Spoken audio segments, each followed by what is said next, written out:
1 Nisan 2018 günü yapılacak olan Batman Ticaret ve Sanayi Odası organ seçimleriyle ilgili dayanışma grubu olarak çalışmalarımız devam etmektedir.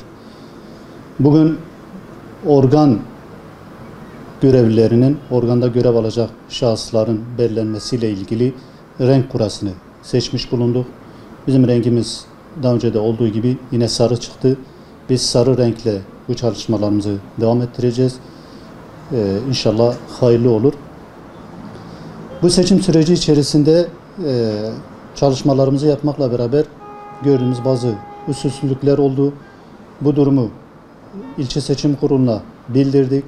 İlçe seçim kurulu da bu konuyla ilgili sağlıklı bir bilgilendirme yapılmadı. Öncelikle şunu söyleyelim ki bu seçimle ilgili bugüne kadar gerek ilçe seçim kurulu olsun, gerek oda yönetimi, mevcut yönetim olsun, seçimin yapılacağı tarihi bile şu ana kadar resmi bir şekilde seçmenlere bildirmemişler, basına bildirmemişler. Adeta bu konuyla ilgili yangından mal kaçırırcasına bir çalışma yürütülmektedir. Bu başlı başına bu seçimin şeffaflığına, bu seçimin demokratik şartlarda yapılmasına bir engel teşkil edilmektedir. Yine aynı şekilde seçmen listelerinin askıya çıkması gereken tarih 13 Mart ile 16 Mart tarihleri arasında yapılması gerekirdi. Bu tarihler arasında seçmen listeleri askıya çıkarılmadı. 16 Mart Cuma günü saat öğleden sonra bu seçmen listeleri askıya çıkarılıp birkaç saat içerisinde askıdan indirildi. Bu başlı başına bir usulsüzlüktür, başlı başına bir kanunsuzluktur ve bu kesinlikle seçimin şeffaf olmadığını, seçimin şaibelerle gölgede kaldığını gösteren en önemli delildir. Dolayısıyla gerek seçim kurulu olsun, gerek seçim hakimi olsun bununla ilgili yetkiyi ele alması gerekir. Bununla ilgili yaşanan bu kuralsızlıklara, bu hükümsüzlüklere karşı gereken çabayı, gereken girişimleri başlatmaları gerekir. Yine aynı şekilde bu seçim süreci boyunca mevcut yönetimin dışındaki diğer adaylar sağlıklı bir şekilde seçmen listelerine ulaşamadılar, sağlıklı bir şekilde seçmen listelerini alamadılar.